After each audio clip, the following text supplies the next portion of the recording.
Hello there, welcome to video 3 in the Major Scale Mastery playlist. We're in the key of B flat now. So straight into it, we're going to make it B flat. Whole, whole, half, whole, whole, whole onto the A, and then half again takes us back to B flat. So what general shape is there? Well, 2 whites there going up, 3 whites going up. I always sort of like to see B flat as a kind of a wave in a way. Just get up, up. So it's a very nice, not as water necessarily. I know wave is a water, but E flat is my water key.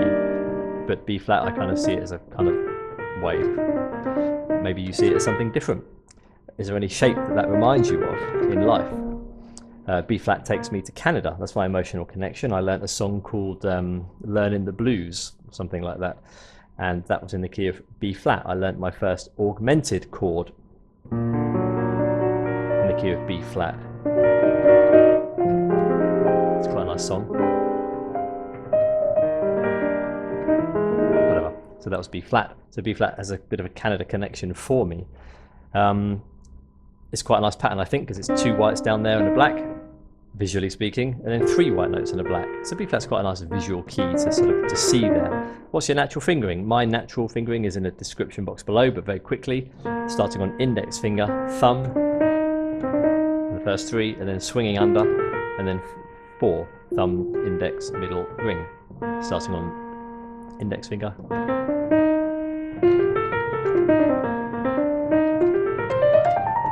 That's very comfortable fingering for me to do. Now jabbing, we're going to jab the major scale so we can reinforce the shape. So I can see the shape, it's there, okay, I've got that. All the other notes have disappeared. It's standing out quite well. 2 whites and a black, 3 whites and a black. Again, this might take a few days, no rush. I'm going to start jabbing it now. This time we have 2 flats, B flat itself, and then E flat, because the template forces us to play not an E, not an E sharp, not a D sharp, but an E flat. That's the note that we have to jump over and is kind of sucked down into being a flat due to a vacuum. I think that's the way I say it. I see them as a vacuum has been created from the template, and that vacuum is forcing us to lower the E to the E flat. And the same thing happens in the sharp keys, which we'll get to later. So let's start jabbing it within the octave. Random fingers. But again, I'm seeing numbers. So I'm seeing numbers, for example, 6, 2, 4, 3, 6, 5, octave, 7, 2, 4, 3. Let's try and expand it, because I'm orientated in the key of B flat. It's about orientation, as I'm going to say in every video. Let's expand it over 2 octaves. Maybe I'll do it from I'll do it from here to here, I guess. So let's jump around, only touching the notes, jabbing the notes of B flat.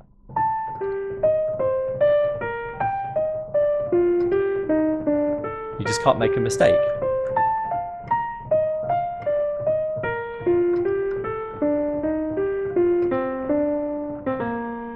On B flat. Now leave the piano, and you're going to reinforce that shape in your mind. A good way to do that, as I've said before, is to zoom in and recognize parts of the scale. So you might zoom into this bit here in your mind, and you might just maybe focus on how it jumps from the E flat to these 3 white notes. You might just visualize that. Just zoom into different parts in your mind and see that major scale in its entirety, and zooming in to see it in its made up in the components which make it up. Now try and name it backwards in your mind. Okay, I can see the shape in my mind, my eyes are shut, and I'm going to go backwards. So B flat, it goes down to A, to G, to F, it goes down to E flat there, and a D, and a C, and a B flat. I can see that shape, B flat, C, D, E flat, F, G, A. It's there in my mind, I'm reinforcing it. And all 7 notes come out at me. They're all there, 7 at the same time. So if you say, what's the 3rd of B flat? I know it's a D. If you say, what's the 7 of B flat? I can very quickly count, I know it's the A. G is the 6, E flat is the 4, C is the 2. It's instantly there because no other notes are interfering. I'm not seeing a B, I'm not seeing an E, I'm not seeing an F sharp or a G sharp. These notes don't exist to me. So spend a bit of time on B flat away from the piano, reinforcing it, naming it backwards, naming random notes, very, very useful. Back to the piano, you're going to get the major minor triads, and maybe you've done it on your internal piano already. B flat, D, F, 1, 3, 5.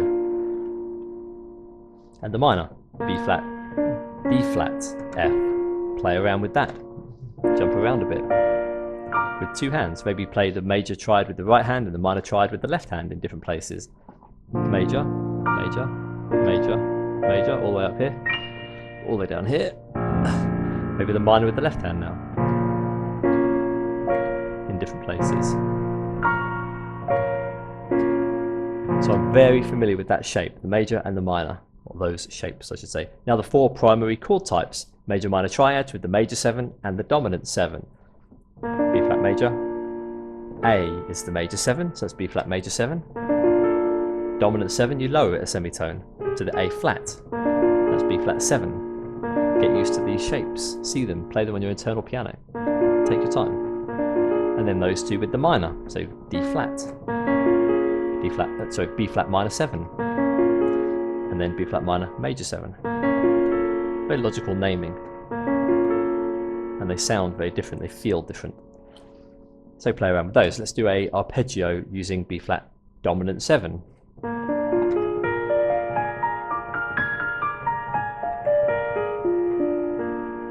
Let's try and jab maybe a B flat minor major 7.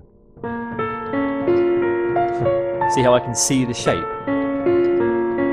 Doesn't matter what inversion I'm doing it in, I can just see those notes because, again, I'm orientated in the key of B flat. It's B flat to B flat, B flat to B flat, with that pattern in the middle. So keep seeing that. Let's try and do the two favourite exercises I like with the 2 or 3 finger alternations. This time I'll do it with my left hand. So let's use maybe the middle finger and the index finger of the left hand, doing it in 2s, B flat. Should I do it from here or I'll do it from here? Let's maybe go down, let's do it down going ascending, like that. That's quite a nice exercise to do. Maybe in the right hand I'll use thumb and ring finger, alternating. So there's lots of different things that you can do, you see? Let's try that rapid arpeggio thing with a B flat minor 7. Some of my notes are not working, but I'm pressing them. I'll do it a bit slower. So the precision here is on the ring finger coming from the A flat to the A flat. It's the A flat that has to be correct.